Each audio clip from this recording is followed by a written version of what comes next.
Sales are not won by the promise of gain. They are won by the fear of loss. So what is the psychological trick that makes people fear losing something 2 to 3 times more than they value winning it? And, more importantly, how do the best marketers weaponize this fear? We're about to dive into a fundamental, maybe even an unsettling truth about how our minds work. And it's a concept that once you get it, you'll start seeing it absolutely everywhere. It's a paradox that flips everything you thought you knew about selling on its head. You know, this statement right here, it really goes against the grain. Most of us are taught to sell the dream, right? Paint this amazing picture of a better future. We talk about benefits, features, all the good stuff. But what if the real, primal thing that drives us to make a choice isn't aspiration? What if it's preservation? What if we are wired to be way more motivated by protecting what we already have than by getting something new? This quote suggests the true engine of a decision isn't hope, it's that deep-seated fear of being left behind. Okay, let's really dig into this question because it is the key to everything. There is a scientifically proven, measurable imbalance in our brains that makes the psychological sting of a loss just so much more powerful than the joy of an equal gain. And understanding this one concept, well, it's the difference between a message that gets totally ignored and one that forces you to act right now. It's a cognitive bias that doesn't just affect what we buy, but how we invest, how we vote, pretty much every risk we take every single day. So here's the secret. The most effective way to cut through someone's hesitation, their natural tendency to just do nothing, isn't to talk about all the wonderful things they'll gain. No. It's to shine a big, bright spotlight on the painful cost of their inaction. It's about changing the whole conversation from here's what you could have to here's what you are losing every single day you wait.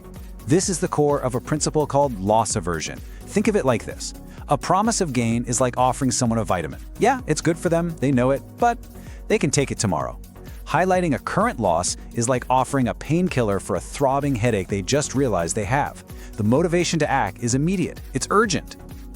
So how did this powerful idea become such a cornerstone of, well, everything?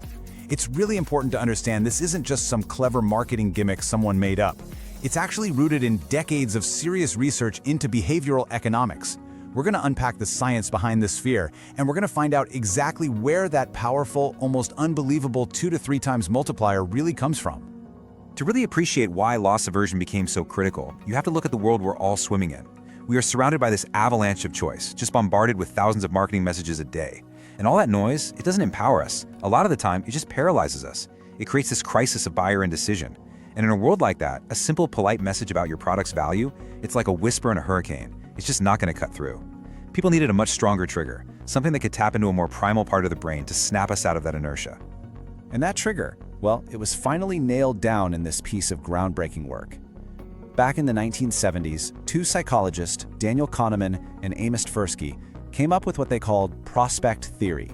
And this was so revolutionary in explaining how people actually make decisions, especially when things are uncertain, that Kahneman later won a Nobel Prize for it. They proved what people had kind of suspected for a long time.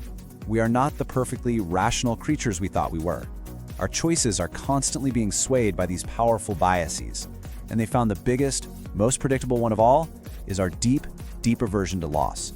Through all these clever experiments, like asking people if they take certain bets, Kahneman and Tversky found that the psychological hit from losing something is reliably 2 to 3 times greater than the good feeling you get from gaining the exact same thing. This isn't just some vague feeling, okay? It is a quantifiable multiplier of human emotion. The misery of losing $50 is literally 2 to 3 times more intense than the happiness of finding $50. And that, right there, shows you exactly why a message framed around preventing a loss is so much more powerful than one promising a gain. And this visual just nails it, doesn't it? It perfectly shows that emotional imbalance. So look at that little green bar, the joy of finding $100. Feels good, right? A nice little boost. Now look at that towering red bar, that gut punch of losing $100 you already had. That feeling is just dramatically, physically more intense. It's the same amount of money, but our emotional response is on a completely different level. That is the 2x, 3x multiplier in action, and it's the reason you'll work way harder to avoid a $100 late fee than you will to earn a $100 bonus. Okay, so once this powerful psychological truth was out there, the next logical step for marketers was, all right, how do we use this? How do you take this academic theory and turn it into a real system for getting people to act? This next part is all about the practical levers that get pulled to intentionally trigger that deep-seated fear of loss, turning "I'll think about it" into "I need to do this now." The first and most critical step, without a doubt, is framing. It's all about how you present the information. You don't have to change the product, you don't have to change the price, you just change the frame of reference. By shifting the conversation away from some potential abstract future gain and toward a real, ongoing, present-day loss, you immediately tap into that powerful 2x, 3x multiplier in your customer's mind. It's like a retirement planner who stops talking about the gains of investing and instead says, every month you delay, you are actively losing thousands in potential growth. That second one hits a lot harder, doesn't it? Let's make this crystal clear. Just look at these two sentences. They say the exact same thing. The gain frame, our software will save you 10 hours a week, is a promise. It's nice, but it feels kind of abstract, something that'll happen later. Now the loss frame, you are losing 10 hours every week without our software. Can you feel the difference? This is immediate, it's tangible, it's painful. It implies the damage is happening right now, that your current situation is broken. The first one is that vitamin we talked about. The second one is the painkiller for a wound you just realized you have. So once you've framed the problem as an active loss, there are three main levers to really crank up that feeling. First, you've got scarcity and urgency. This is your classic limited time offer, or only two left at this price. The fear here isn't about the product, it's about losing the deal. Second is something called the endowment effect, which is fascinating. We'll get into that more. This is all about making you feel like you own something before you've even bought it. And third is risk reversal. Think of a 30-day money-back guarantee. The trick is threatening to take it away. The offer becomes buy in the next 24 hours to lock in your guarantee. Now you're afraid of losing that safety net if you wait. All right, so we got the science, we know the main levers you can pull. Now, let's put it all together into an actual playbook. Because this isn't just a random bag of tricks, it's a systematic framework you can actually apply to make your own ideas and your own messages way, way more persuasive.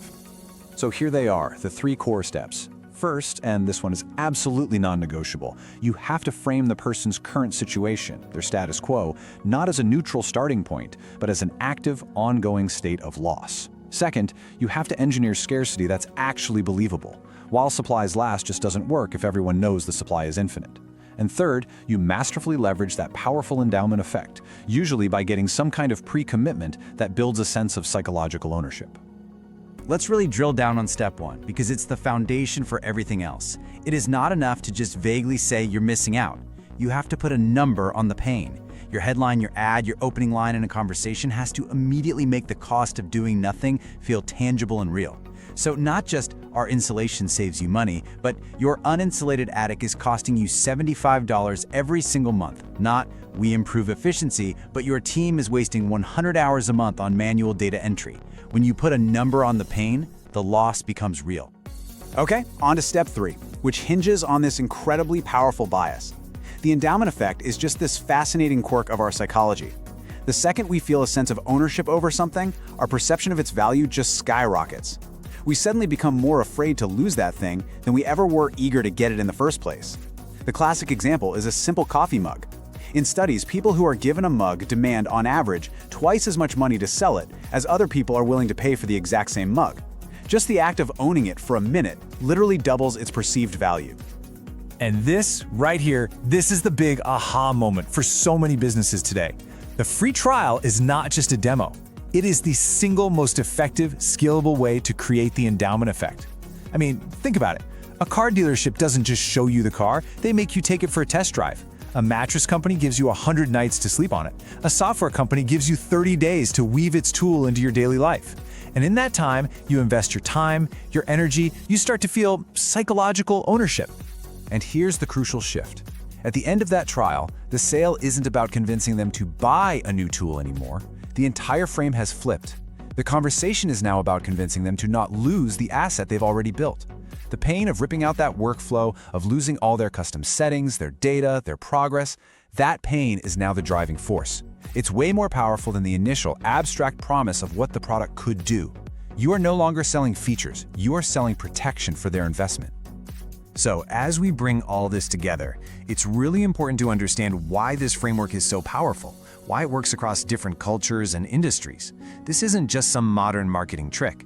It works because it taps into something ancient within all of us, a primal instinct that's been guiding our survival for thousands of years.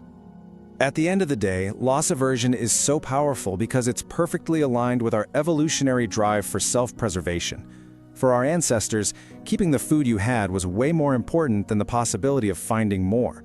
A bird in the hand was worth two in the bush, not because of some clever math, but because losing your only meal could literally mean starvation. Our brains are hardwired to prioritize holding on to what we have. This system just applies that ancient instinct to the modern world.